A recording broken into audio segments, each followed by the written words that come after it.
તો બાંગ્લાદેશમાં હિન્દુ ધર્મના લોકો પર અત્યાચારને લઈને વિશ્વભરના હિન્દુ સંગઠનોમાં ભારે રોષ જોવા મળ્યો છે, જેને લઈને હિન્દુ રક્ષક સમિતિના નેજા હેઠળ અમદાવાદમાં આશ્રમ રોડ પાસે આવેલા વલ્લભ સદને વિરોધ કર્યો, જેમાં હિન્દુ પરિષદ, રાષ્ટ્રીય સ્વયંસેવક સંઘ, ભારતીય જનતા પાર્ટીના હોદ્દેદારો ઉપરાંત અમદાવાદ શહેરના ધારાસભ્યો આ વિરોધમાં જોડાયા હતા। અમદાવાદ શહેરના જાણીતા મંદિરના સાધુ સંતો ઉપરાંત શહેરના અલગ અલગ સમાજ સંપ્રદાયના હોદ્દેદારોએ પણ વિરોધ કર્યો। બાંગ્લાદેશમાં હિન્દુ મંદિરો, સંતો અને લોકો પર થઈ રહેલા અત્યાચાર મામલે ઇસ્કોન સંપ્રદાયના ચિન્મય સ્વામીની ધરપકડ બાબતે પણ વિરોધ નોંધાવવામાં આવ્યો, જેને લઈને વિશાળ માનવ સાંકળ રચી સભા યોજી વિરોધ કરવામાં આવ્યો। તેમજ ચિન્મય સ્વામીને મુક્ત કરવા માટે કેન્દ્ર સરકાર હસ્તક્ષેપ કરે અને ત્યાંના સ્થાનથી સફાઈ તે પ્રકારના પગલાં લેવા માટે માંગ કરવામાં આવી।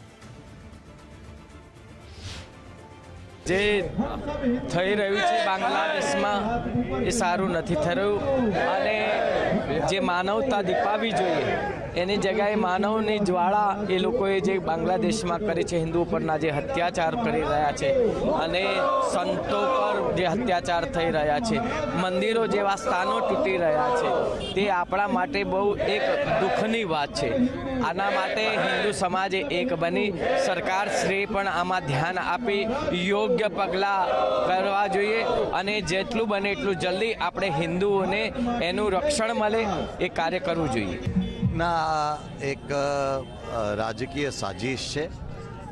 હંમેશા હિન્દુઓ સહિષ્ણુ રહ્યા છે અને હિન્દુઓની સહિષ્ણુતાને હંમેશા એ અહીંયા બાંગ્લાદેશમાં અલગ રીતે એનો દુરુપયોગ કરવામાં આવ્યો છે। વિશ્વને આ એક પ્રકારની આદત છે, માનવ અધિકાર એ માત્ર ને માત્ર અમુક લોકોના જ હોય।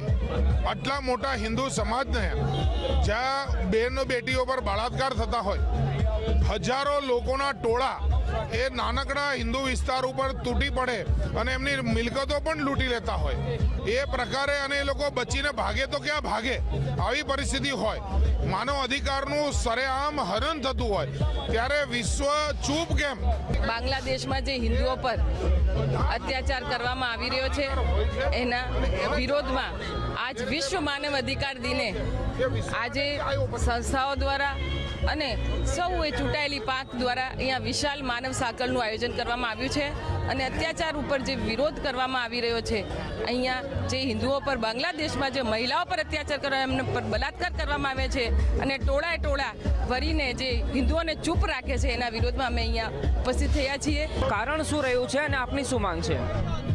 આજે बांग्लादेशની અંદર જે પ્રકારે હિન્દુઓ પર अत्याचार हो रहे हैं, इसके खिलाफ कर्णावती महानगर में यह विश्व मानव दिन पर ये हिंदू समाज ऐसा समाज है जो वसुदेव कुटुंब करके भाव लेकर चलाए, समग्र विश्व वाले लोग इकट्ठा होकर सब सुखी रहे, ये भाव पर आज इन हिंदुओं पर बांग्लादेश में जो अघटित घटनाएं बन रही है, कोई वजह भी नहीं है, कोई वजह ऐसा नहीं है कि जिनमें हिंदुओं को ये उत्पीड़न करना कोई ऐसा कोई कारण भी हो। જે રીતે બાંગ્લાદેશમાં ઘટના બની રહી એ ખૂબ જ દુઃખદ ઘટના છે।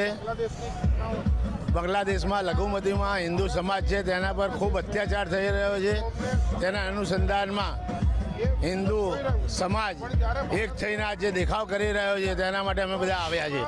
માતા બહેનોના શિયાળો લૂંટાઈ રહ્યા છે, મંદિરો તૂટી રહ્યા છે અને સંતોની ધરપકડો થઈ રહી છે। આવા સંજોગોની અંદર આજે વિશ્વ માનવ અધિકાર દિવસ તરીકે દુનિયાના લોકોને જાણ કરવાની જરૂરિયાત છે કે ભાઈ તમે બોલવાવાળા આખા વિશ્વના લોકો ક્યાં છો, જ્યારે કે હિન્દુ લોકો પર અત્યાચાર થઈ રહ્યા છે ત્યારે। અને અમે આ માટે માનનીય વડાપ્રધાનશ્રીને પણ વિનંતી કરી છે કે ભાઈ તમે તાત્કાલિકના પગલાં લો। સાહેબ, કમજોરી છે આપણી। આપણે અહીંયા કંઈ ભારતમાં તમને નથી લાગતું કે બધી જગ્યાએ કાર્યક્રમો નથી થઈ રહ્યા? ભારતની અંદર પણ આ વસ્તુ બની રહી છે। કાલના દિવસમાં નવસારીમાં એક કિસ્સો બન્યો ગુજરાતની અંદર। આ લોકો આપણી યાત્રાઓ ઉપર જ્યારે ગુજરાતની યાત્રાઓ નીકળે છે, રામજીની યાત્રાઓ પથ્થરમારો કરે છે, દેવી દેવતાઓની યાત્રાઓ પથ્થરમારો, આપણે અહીંયા પ્રોટેક્ટ કરીએ છીએ, તો બાંગ્લાદેશની પરિસ્થિતિ શું છે? ત્યાં 60% હિન્દુ છે, ત્યાં તો પરિસ્થિતિ બનવાની જ છે, પણ એના માટે ધરણું કરવું, પ્રોટેક્ટ કરવા, એનાથી આપણી જીત નથી થવાની। યા તો મહારાણા પ્રતાપ બનો યા શિવાજી બનો, યુદ્ધ લડી લો, લડવાના સમય આવી ગયો છે। બાકી આ રીતે રહીશું તો કાલે ઉઠીને આ જ પરિસ્થિતિ ગુજરાતની નહીં પણ પૂરા ભારતની થશે અને બહુ દુઃખની વાત છે કે હજી સુધી આપણે ધરણા ઉપર ચાલી રહ્યા છીએ। બાંગ્લાદેશમાં જે ઘટનાઓ ઘટી રહી છે એ દુર્ભાગ્યપૂર્ણ છે, એ શરમજનક વાત છે. હું એવું માનું છું, વ્યક્તિગત મારો એવો અભિપ્રાય છે કે ભૂતકાળમાં કરેલી ભૂલોનું પરિણામ આજે આપણે આ ભોગવી રહ્યા છીએ. જ્યારે ધર્મના આધારિત રાષ્ટ્રના બે ભાગલા થયા, જો એ વખતે નિર્ણય લેવામાં આવ્યો હોત તો આજે આ પરિસ્થિતિનું નિર્માણ ન થયું હોત. આજે કટ્ટરવાદી જિહાદી તત્વો સંગઠિત થઈ અને અન્ય લોકોને જે કાફિર ગણીને હુમલા કરી રહ્યા છે, અને બહુ સ્વાભાવિક છે કે લોકશાહીની અંદર આપણે માનીએ છીએ કે લોકશાહીના ઢબે આંદોલન કરવું જોઈએ, પરંતુ હું એવું માનું છું કે જો આનાથી પણ પરિસ્થિતિ ન સુધરે તો બાંગ્લાદેશને પણ પાઠ ભણાવવાનો સમય હવે પાકી ગયો છે. બાંગ્લાદેશમાં ઊભી થયેલી પરિસ્થિતિ મામલે અલગ અલગ સંગઠનો દ્વારા વિરોધ નોંધાવવામાં આવી રહ્યો છે. રાષ્ટ્રીય સ્વયંસેવક સંઘ કે જે મહત્વનો ભાગ અલગ અલગ ઘટનાઓ અને કિસ્સાઓમાં ભજવતો આવ્યો છે અને મહત્વનો રોલ રહ્યો છે આ પ્રકારની ઘટના બને ત્યારે, તો એના પ્રતિનિધિ શૈલેષભાઈ મારી સાથે હાજર છે, પ્રાંતના અધિકારી, એમની સાથે વાત કરીશું. શૈલેષભાઈ, સંઘ દ્વારા હવે કયા પ્રકારનું સ્ટેન્ડ છે બાંગ્લાદેશમાં જે આખી પરિસ્થિતિનું નિર્માણ થયું છે એ મામલે? રાષ્ટ્રીય સ્વયંસેવક સંઘના માન્ય સર કરેવાજીએ આ વિષયમાં જે નિવેદન બહાર પાડ્યું છે અને જે અપીલ કરી છે એ અનુસાર બાંગ્લાદેશના હિન્દુઓને સુરક્ષિત કરવાનું કામ ત્યાંની સરકારે કરવું જોઈએ એવી અપીલ કરી છે. આ ઉપરાંત રાષ્ટ્રીય સ્વયંસેવક સંઘ તરીકે બધા જ સંગઠનો બધા જ હિન્દુઓને એકત્ર કરીને લોકશાહી પદ્ધતિમાં લોક દ્વારા બનેલી સરકાર ઉપર દબાણ ઊભું કરીને એના કામની ગતિ લાવે અને હિન્દુઓ પરના અત્યાચાર બંધ કરાવે એ દિશામાં પ્રયાસ કરવો જોઈએ. ઇસ્કોન સંપ્રદાયના શ્યામ ચરણદાસ સાધુ મારી સાથે છે, એમની સાથે વાત કરીએ. એ કહો કે હાલ જે બાંગ્લાદેશમાં પરિસ્થિતિ ઊભી થઈ છે, આપના સંપ્રદાયના જે સાધુ હતા એમની ધરપકડ કરવામાં આવી છે અને અલગ અલગ વાતો સામે આવી રહી છે. એકચ્યુઅલમાં ત્યાં શું બન્યું હતું ને આ પરિસ્થિતિનું નિર્માણ કેમ થયું? છેલ્લા ઘણા બધા વર્ષોથી આપણે જોઈ રહ્યા છે કે બાંગ્લાદેશની અંદર હિન્દુ મંદિરો ઉપર, ખાસ કરીને ઇસ્કોન મંદિરો પર હુમલા થાય છે અને અમુક એવા એન્ટી સોશિયલ એલિમેન્ટ્સ છે જે લોકો ત્યાં એક આતંકવાદ જેવું અને મંદિરના મૂર્તિઓને ખંડન કરવા જેવું મહાપાપ કરે છે. તો આને એક રોક લગાવવા માટે અમારી એક માંગ છે અને અહીંયા મંદિરના બધા સંતો એક એવી માંગ કરે છે કે ત્યાં જે કંઈ પણ સંતો ઉપર, હિન્દુ અલ્પસંખ્યકો ઉપર જે અત્યાચાર થઈ રહ્યું છે એના ઉપર સરકાર એનું ધ્યાન લે, એના ઉપર એમનું રક્ષણ કરે અને ત્યાંના જે આવા એન્ટી સોશિયલ એલિમેન્ટ્સ છે એમના ઉપર કડક ને કડક પગલાં લે. ઘણી બધી વાતો સામે આવી રહી છે કે પહેલાં આ થયું તે થયું અને પછી આખો મામલો ઉગ્ર બન્યો અને અંતે જે ત્યાં સાધુ હતા ચિન્મય સાધુની ધરપકડ કરવામાં આવી છે. એકચ્યુઅલ શું ઘટના બની હતી?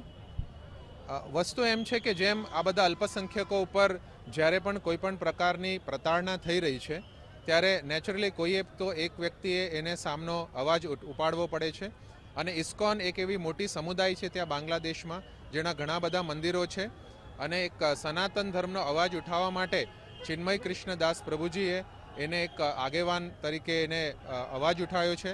તો સરકારે એમના ધરપકડ કરી છે અને એમને આતંકવાદી અને એવા એક ખોટા આરોપો લગાવીને એમને ઉપર ઘણા બધા ચાર્જીસ લગાવ્યા છે.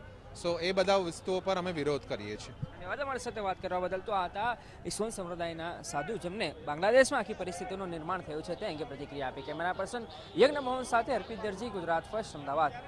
અને વધુ માહિતી મેળવીશું ન્યૂઝરૂમથી લાઈવ ધર્મેશ વૈદ્ય આપણી સાથે જોડાયા છે. ધર્મેશ, બાંગ્લાદેશમાં હિન્દુઓ પર થતો અત્યાચાર અને ઠેર ઠેર રોષ જોવા મળી રહ્યો છે. સાધુ સંતો, સંગઠનો, રાજકારણીઓ તમામ મેદાને છે અને તમામમાં રોષ ભારોભાર છે.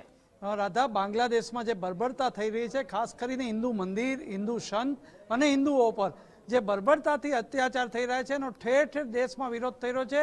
અને ગુજરાતની વાત કરીએ તો કોઈ ગ્રામ્ય વિસ્તાર, કોઈ નગર કે કોઈ મહાનગર બાકી નથી કે જ્યાં વિરોધ પહોંચ્યો ન હોય. દરેક જગ્યાએ આજે અમદાવાદમાં પણ જે માનવ સાંકળ અભૂતપૂર્વ તમામ હિન્દુ સંગઠનો વિશ્વ હિન્દુ પરિષદના નેતૃત્વમાં એકત્રિત થઈ અને વિરોધ વ્યક્ત કર્યો છે. જે બર્બરતા છે એ એવા અત્યાચાર થઈ રહ્યા છે, પછી એ સંત હોય ઇસ્કોનના તો એમની સામે દેશદ્રોહ સહિતના આતંકવાદી જેવા ગુનાઓ દાખલ કર્યા છે. આ તમામ અત્યારે જેને કહી શકાય કે જે ચહેરો છે એ હિન્દુ વિરોધી આવતો હોય એવું દાખલ, અને આ બર્બરતાને કારણે જે વિરોધ ઉઠ્યો છે એને કારણે આજે જ અમદાવાદની જે માનવ સાંકળ હતી એમાં તમામ ધારાસભ્યો, મેયર, તમામ હિન્દુ સંગઠનના જે કહી શકાય કે અગ્રણીઓ, સંતો સહિત ઉપસ્થિત રહીને રોષપૂર્વક કહી રહ્યા છે કે આ હવે હદ થઈ રહી છે, બંધ થવું જોઈએ. એક બાજુ પાકિસ્તાન સાથેનો ગરોબો પણ વધતો રહ્યો છે બાંગ્લાદેશનો, અને પાકિસ્તાનીઓને જે છૂટ આપી છે એને કારણે એમ લાગી રહ્યું છે કે હિન્દુને ટાર્ગેટ કરવામાં આવે છે, હિન્દુ મંદિરોને ટાર્ગેટ કરવામાં આવે છે, હિન્દુ સંતોને અને હિન્દુ લોકોને. આ તમામ અત્યારે અત્યાચારને લોકો ખાલી આમ જે નિહાળી રહ્યા છે ને એ પણ અત્યારે બર્બરતાથી એ નિંદા કરી રહ્યા છે, અને આની કાર્યવાહી તાત્કાલિક થાય તેવી પણ એક માંગ કરી રહ્યા છે. જી બિલકુલ ધર્મેશ, આભાર આપનો તમામ વિગતો સાથે જોડાવા બદલ. અને જો આ જ પ્રકારની પરિસ્થિતિ રહી તો પછી કંગાળીમાં પાકિસ્તાનની સાથે બાંગ્લાદેશ રેસ પણ લગાવી શકે. માનવ અધિકાર દિવસે માનવ સાંકળ રચી આ વાતનો વિરોધ કરાયો.